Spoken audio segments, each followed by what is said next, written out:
Raymond Wade was 41 years old, and he noticed everything. He drove a navy blue Tahoe with a first aid kit under the passenger seat and a notepad in the center console where he wrote things down between calls.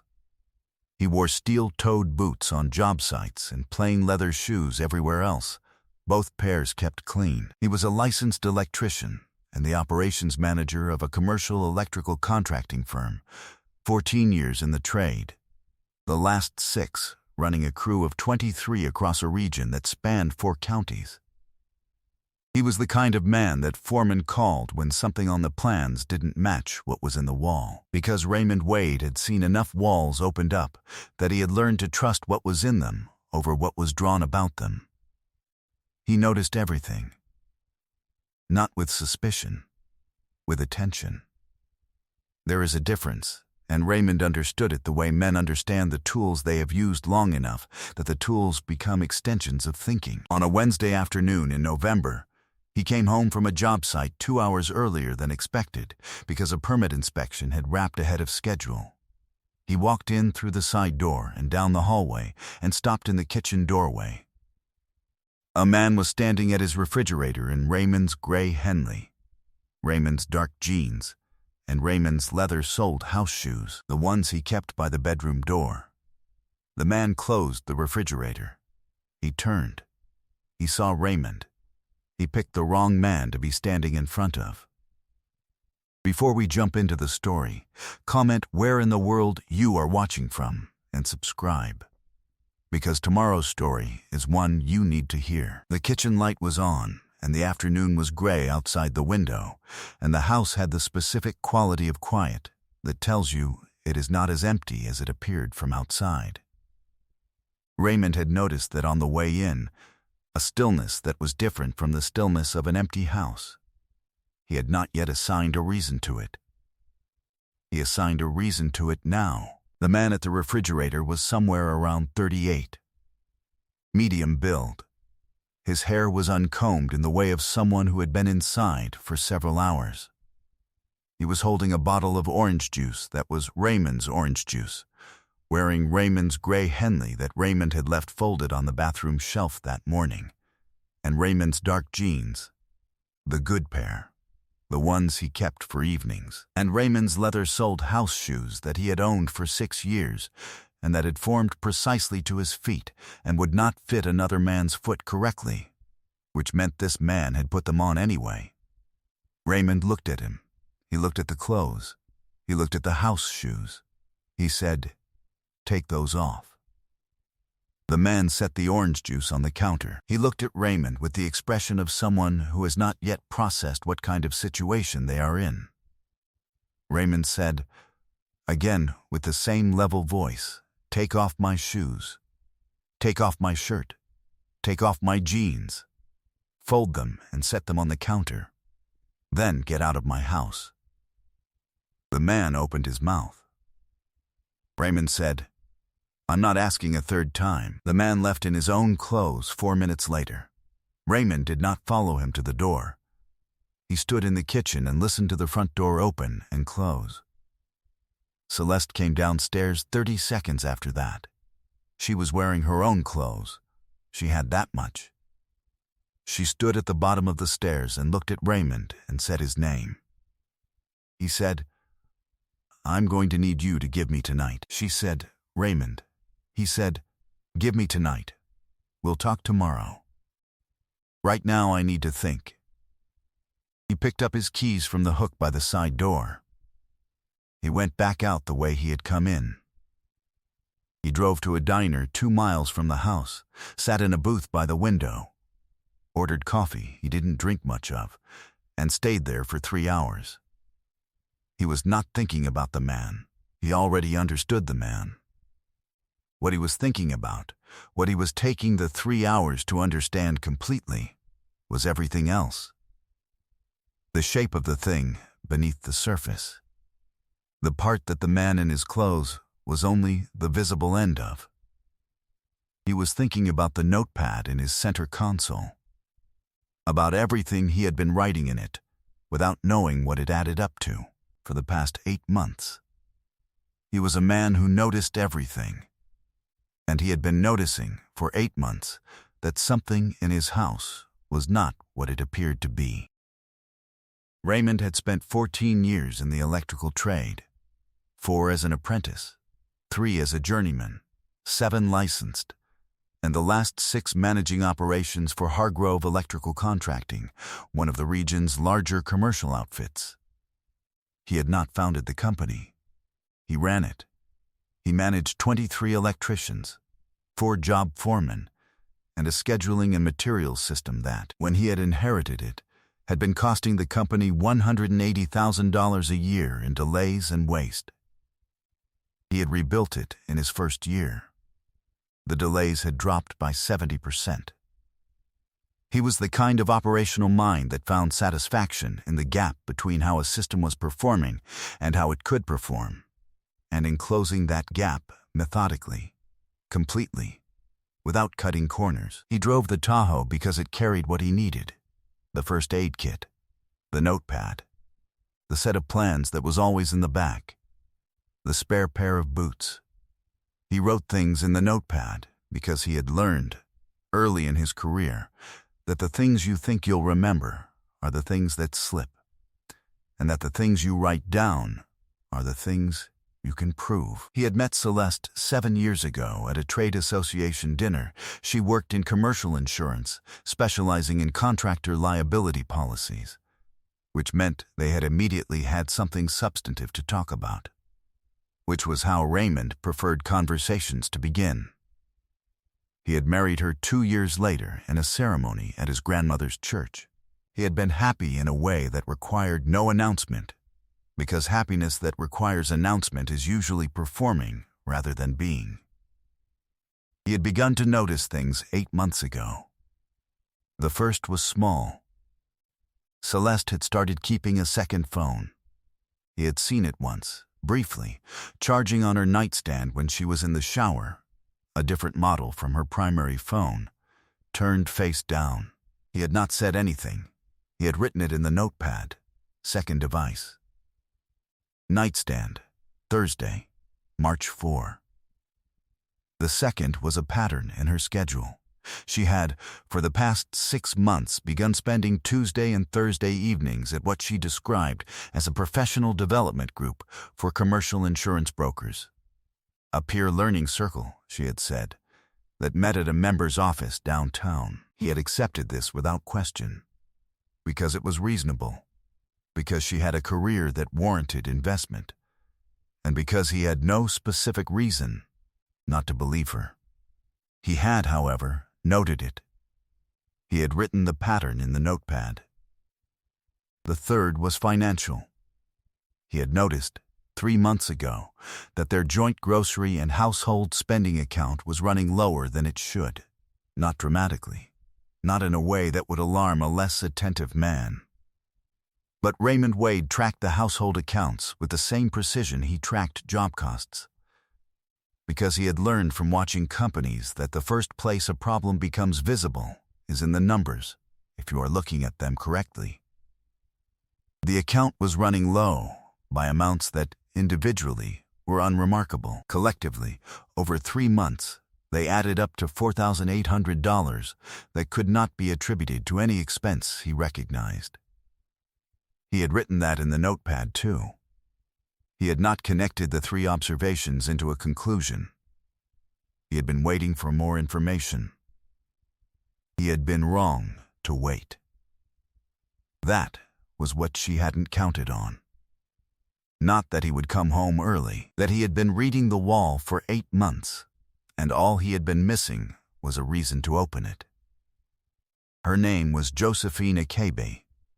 She was 59, with a precise manner and a habit of writing in green ink that Raymond had always found quietly distinctive. She had been his personal attorney for 9 years. She handled his estate documents, his employment agreement with Hargrove, and the occasional contract that required a professional eye. She was not a family law practitioner, but she knew who was, and she called him the morning after the diner. He had slept at his cousin Marcus's house. He had called Marcus from the parking lot of the diner at 9:30 the night before and said he needed a couch for a night. Marcus had said come now and had not asked questions until Raymond was ready to answer them, which was not until the second cup of coffee the next morning. Josephine picked up on the second ring. He told her what he had come home to. He told her about the notepad, the second phone, the Tuesday and Thursday schedule, the $4,800. He told her in the organized, sequential way he told everything, because he had been organized about it in his own mind throughout the night. Josephine was quiet for a moment after he finished. Then she said, "You kept notes." He said, "I keep notes on everything." She said, "Good. Don't lose that notepad. Come to my office at noon. I'm going to have a family law colleague there. Her name is Sandra Morrow. She's the best in the county. And bring the notepad." He was there at 11:47. Sandra Morrow was 54. With reading glasses she sat on the table at the start of every meeting and did not pick up unless she was reading. She shook Raymond's hand, sat down and said, "Tell me everything." In order, starting from 8 months ago. He told her. He set the notepad on the table between them. She looked at it, a standard yellow legal notepad, 2/3 full, his handwriting in blue ink, dates in the left margin. She did not touch it until he had finished talking. She said, "The $4,800 in household account withdrawals. You said you traced it to amounts you didn't recognize. Did you identify the transactions?" He said, "Retail and restaurant charges, locations I don't recognize, times when I was at work." She said, "How much detail do you have?" He opened the notepad to a page in the middle. He had written the transactions in columns, date, merchant, amount, location, 12 transactions over 90 days. She looked at the page. She said, "May I?" He said yes. She picked up the notepad and read the column carefully. She set it down. She said, "There's more here than the affair. You understand that?" He said, "Yes," she said. "I want to bring in a financial forensics person before we file anything. I want to know the full shape of what's been happening with the household accounts before we make any move." She paused. "Can you give me 5 days?" He said, "What do I do about the house?" Sandra said, "The house." "Tell me about the deed." He said, "It's in both our names. We bought it together 4 years ago. Equal ownership." Sandra made a note. "Mortgage?" He said, "Joint, current 40, 2 months remaining." She wrote. She said, "The equity?" He said, $218,000 at last appraisal. She made a note. She looked at him.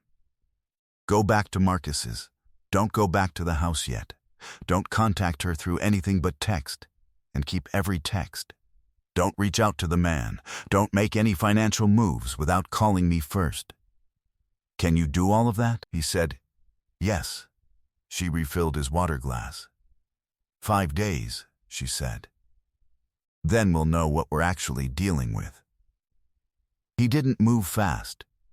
He moved the way he moved through a complex wiring job, with the plan in hand, following the sequence, not pulling wire until the conduit was run, and the conduit was not run until the path was confirmed clear. He had learned this discipline, not from any philosophy, but from the simple repeated experience, that the jobs that went wrong were almost always the jobs where someone had skipped a step, because the step seemed unnecessary at the time.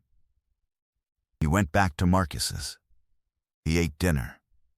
He slept 8 hours. He went to the job site the next morning at his regular time because the work did not pause for a man's personal difficulties, and he did not want it to. The work was something he could control precisely. He preferred to spend the uncontrollable hours doing the controllable things correctly. Sandra's forensic accountant, a woman named Vivienne, compact and thorough, who had a gift for finding the transaction that was designed to be invisible, worked through the household accounts for the full 5 days. What she found was worse than the $4,800 Raymond had tracked. The household joint account had been used as a conduit for 18 months. The pattern was identical each time. A transfer into the joint account from Celeste's personal account, followed within 72 hours by a series of smaller transfers out to a third account in a name Vivienne had traced to an LLC, Callaway Creative Consulting, LLC, registered 14 months ago.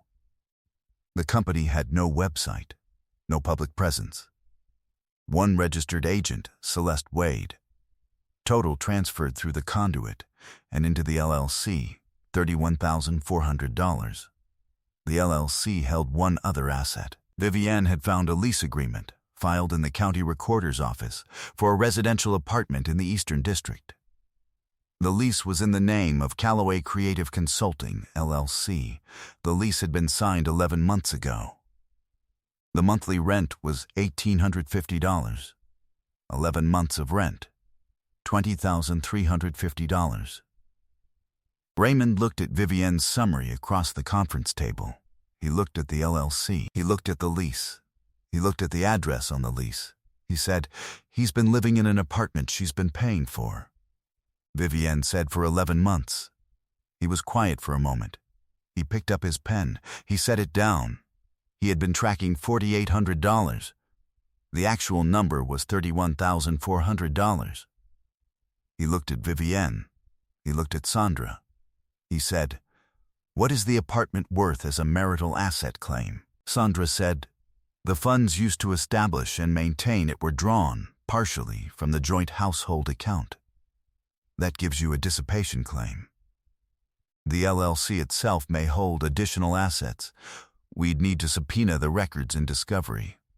But the lease payments traceable to the joint account are recoverable." He said, "And the house?"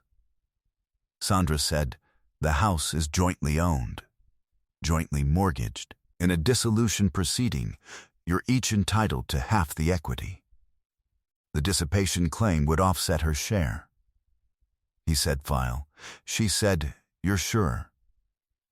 He said, "I've been sure since Wednesday afternoon. I was just waiting to know what I was filing about." Sandra looked at him for a moment. She said, "The Tuesday and Thursday meetings. Do you want us to look into who else was attending?" He said, "No." She said, "No?" He said, "I don't need more of that. I need the financial picture and the dissolution. The rest of it," he paused, "is her business now, not mine." Sandra made a note. She said, "All right, I'll file Monday." She refilled his water glass. She said, "You came to me with a notepad full of 8 months of observations. You had the dates, the amounts, the merchant names, the pattern. All of it." She said it simply, without flattery. "That makes my job significantly more straightforward than it usually is." He said, "I noticed things. I wrote them down." He paused. "I just didn't know what they meant until I came home." The dissolution petition was filed on a Monday morning. It included the full forensic summary, the LLC, the lease, the conduit transfers, the dissipation claim of $31,400. It named the marital residence and requested an equity determination accounting for the dissipated assets. Celeste was served on Tuesday afternoon. Her attorney, a man named Philip Strand, who practiced high-asset family law and had a reputation for aggressive interim motions, called Sandra that evening. He said his client was willing to discuss a resolution.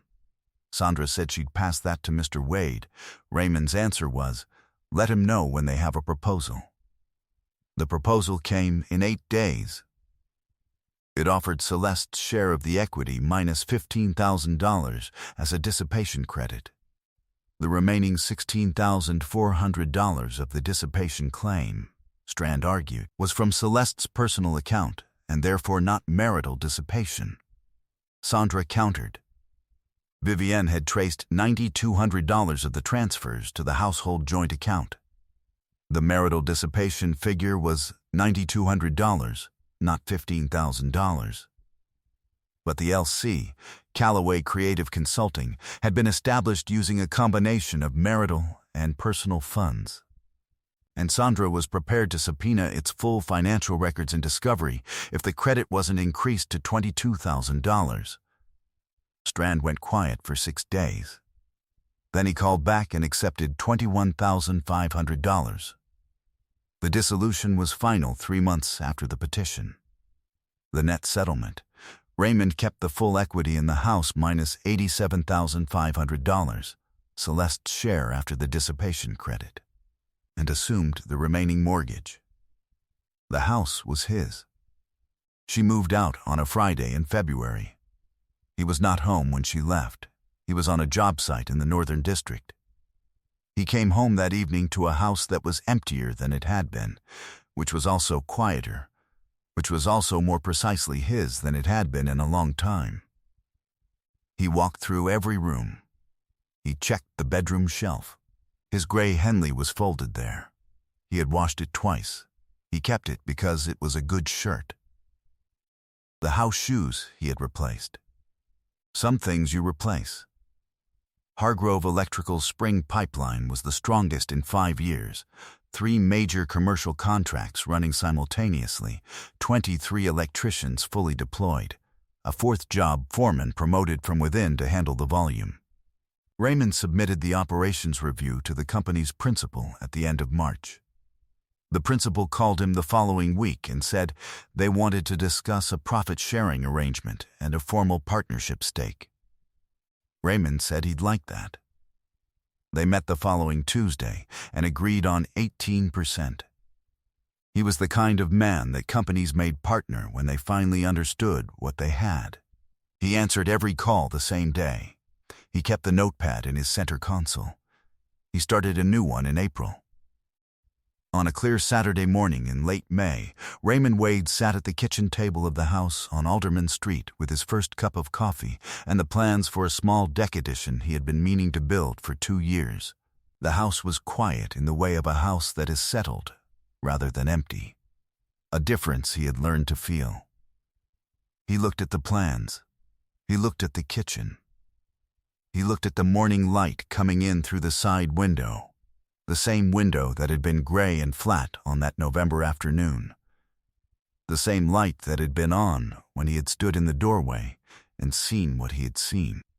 He thought about the man in his clothes. He thought about what it had taken to be standing in that kitchen, in those shoes, in that shirt, to have been present long enough, and regularly enough, and comfortably enough, to be standing there in the middle of a Wednesday afternoon as though it were an ordinary thing. He thought about what it cost a man to not notice something like that for as long as he had not noticed it. He had noticed everything. He had just not yet had enough to open the wall. Now, he had opened the wall. Now, he knew what was in it. Now, he could build something correct in its place. He picked up his pencil and began to calculate the load on the deck joists. The work was in front of him. He put on his hard hat and walked toward it. I hope you enjoyed that one.